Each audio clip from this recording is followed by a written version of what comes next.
Julius and Ethel Rosenberg will die in the electric chair at Sing Sing Prison tonight.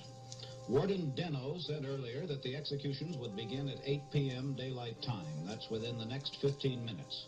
We're told that the president and the impasse that now exists regarding the international control of atomic energy must be broken, and the Assembly must face this question squarely for the sake of mankind and for the peace of the world.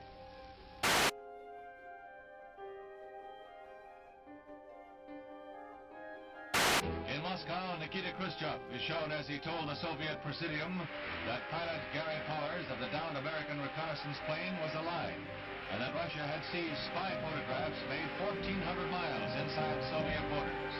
Given the state of the world today, intelligence collection activities are practiced by all countries, and post-war history certainly reveals that the Soviet Union has not been lagging behind in this field. But Gromyko, in his hour-long speech, continued the campaign of denunciation that began with the shooting down of the American reconnaissance plane over Russia that scuttled the summit and brought Russian-American relations to an ominous low point. Lodge answered Gromyko with a detailed expose of Soviet spy activities before summing up. It can never be accepted that the Soviet Union can maintain a double standard whereby they have thousands of spies and subversive agents everywhere while protesting one single harmless observation flight. The free world will surely be in great and peculiar danger. He tells how the Soviet planted a listening device in America's Moscow embassy, concealed inside a wooden carving of the Great Seal, presented as a gift by the Russians.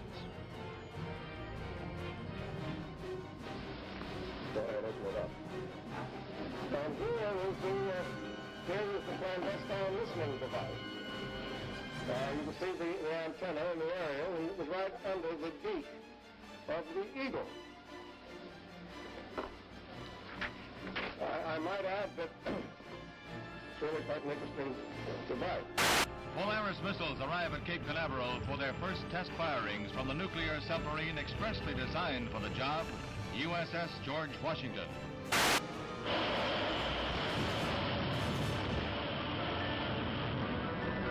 The first missile, after a startling off-angle emergence, corrects itself and soars downrange 1,100 miles to its target with remarkable accuracy. USS Triton, the world's largest nuclear submarine, surfaces off the Delaware coast at the end of 84 days of underseas cruising that carried it around the world. No one wants another Pearl Harbor. This means that we must have knowledge of military forces and preparations around the world, especially those capable of massive surprise attack. Secrecy in the Soviet Union makes this essential. In most of the world, no large-scale attack could be prepared in secret. But in the Soviet Union, there is a fetish of secrecy and concealment. This is a major cause of international tension and uneasiness today.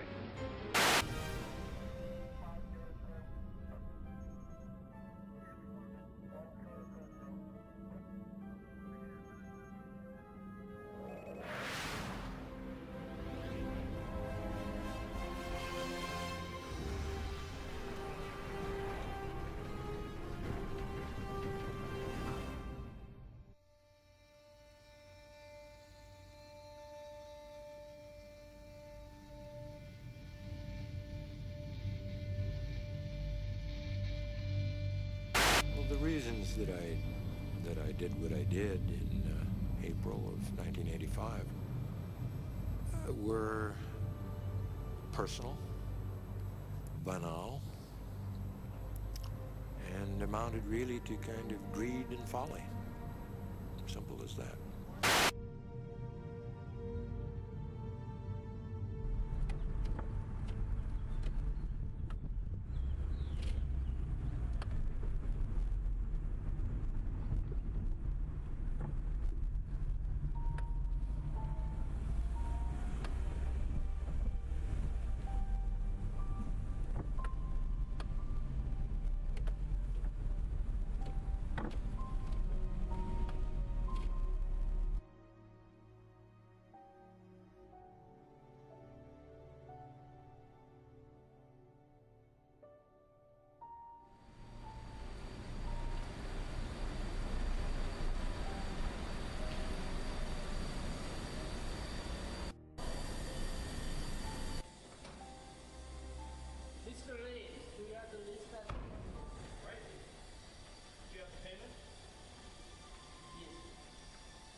we see how that worked out for you. Well, it did up until a few weeks ago. I think the amount of time it took you to figure this out says a lot about how the CIA handles its internal affairs. You shouldn't be talking. Let's take a look at your financial records here. You paid for a very expensive house in Arlington and a new Jaguar in full. Now explain to me how someone in your position acquired such wealth. It came from my wife's family. Don't give me that hogwash. You already pleaded guilty in court. This is just a matter of internal affairs. This is just another example of mismanagement.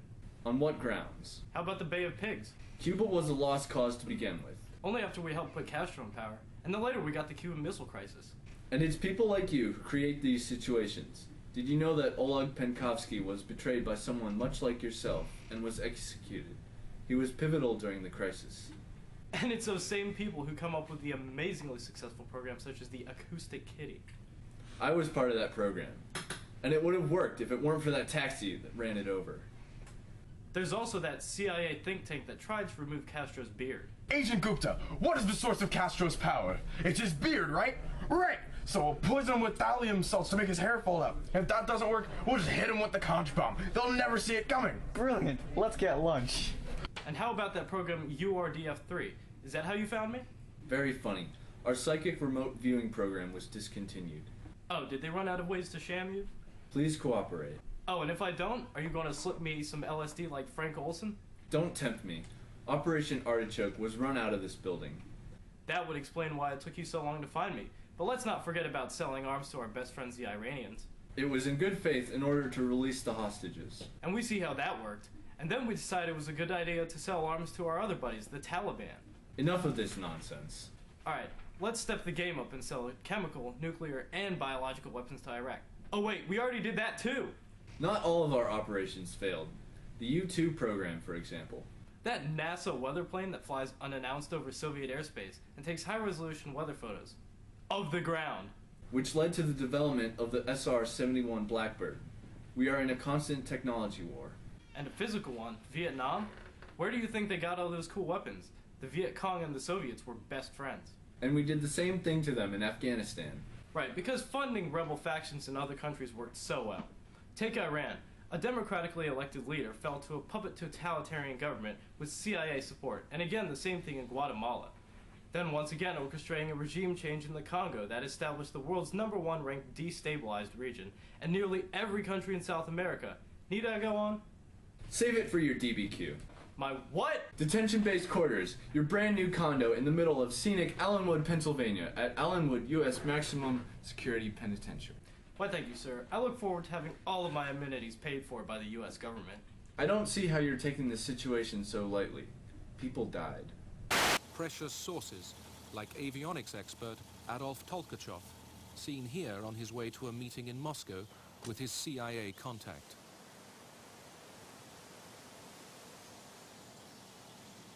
The KGB suddenly started to arrest the CIA's most important Soviet spies. In 1985, we began to lose cases, by which I mean Soviet officials working for us, and some of them disappeared. The West lost General Dmitry Polyakov of Soviet military intelligence. Polyakov had retired after 18 years of spying when the KGB pounced.